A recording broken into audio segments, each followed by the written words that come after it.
Bonjour à tous et bienvenue dans ce nouvel atelier de cuisine vivante.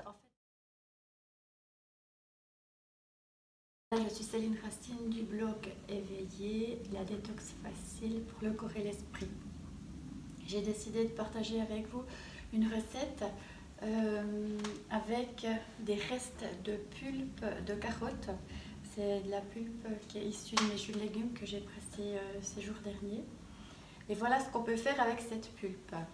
Aujourd'hui, on va faire des crackers qui seront faits avec donc, de la pulpe de carotte, de la poudre de lait, ça c'est du lait que j'ai préalablement fait tremper toute une nuit. Et le lait, ça crée un mucilage, donc au bout d'une nuit, ça me crée comme une gelée que j'étale après sur mes plaques et que je mets au déshydrateur. Ensuite, ça me donne des plats comme ça que je conserve dans une boîte hermétique plusieurs semaines et que j'utilise, que j'en ai besoin. Et je mets après tout ça là-dedans, dans mon mixeur, je le réduis en poudre. Alors pourquoi préalablement tremper et sécher? Tout simplement pour réveiller la graine. Comme ça, on a des crackers complètement vivants. Mais on peut aussi le faire avec du lait, tout simplement qu'on a acheté. Voilà, ici j'en ai du lait que j'ai acheté en vrac et puis que je peux réduire la même chose en poudre. Alors voilà, j'ai mis à peu près 2 bols de pulpe de carottes. Là j'ai un bol donc, de farine de lait que j'ai mixé juste avant, que j'intègre.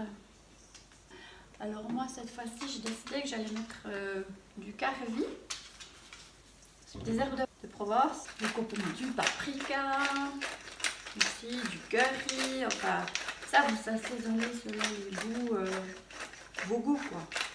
Donc comme ça, d'une fois à l'autre ça varie, vous faites vos petits tests. J'aime bien aussi mettre du curry. Alors là je rajoute du jus de citron, l'antioxydant. Je vais encore rajouter ça à peu près, je dirais un déci. Un déci de jus de citron. Du tamari pour l'assaisonnement. Le côté salé.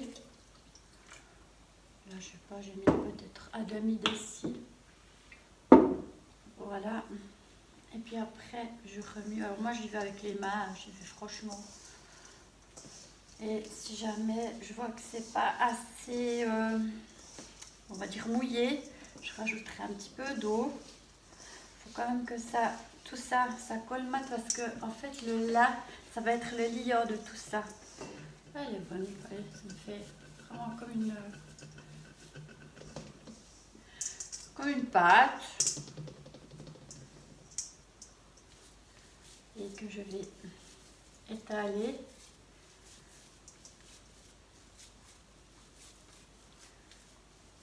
Voilà.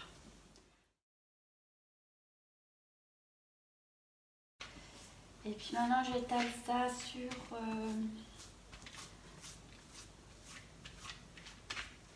ma feuille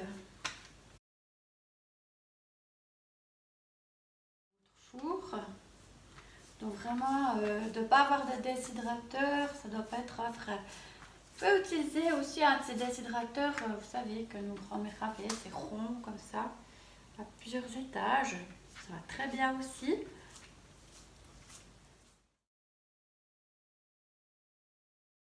Voilà, mes crackers sont prêts, je les ai fait sécher une quinzaine d'heures, que j'ai retourné à peu près à la moitié du temps. Alors voilà ce que ça donne, vous voyez, ça, des plaques, tout ça. Tout simplement.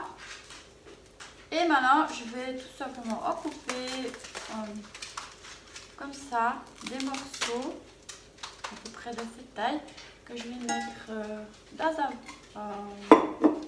contenant et que ça va se garder facilement quelques semaines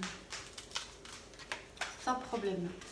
Et puis ça, moi je les utilise comme en cas, pour le goûter, parfois pour le déjeuner. J'ai goûté, je vais goûter. Hein. Je sais pas. Vous entendez, ça craque. Ils sont croustillants. On sent bien le cumin. La recette du jour, n'hésitez pas, lancez-vous. En plus, l'avantage, c'est qu'on peut laisser sécher ça des heures sans risque que ça brûle. Donc, vous ne pouvez pas vous louper. C'est très facile à faire, très accessible. Voilà, j'attends de vos nouvelles sur vos tests, vos impressions. Si ça vous a plu, si vous aimez ces vidéos, mettez-moi un commentaire et je serai ravie de lire vos commentaires. Alors à bientôt, ciao!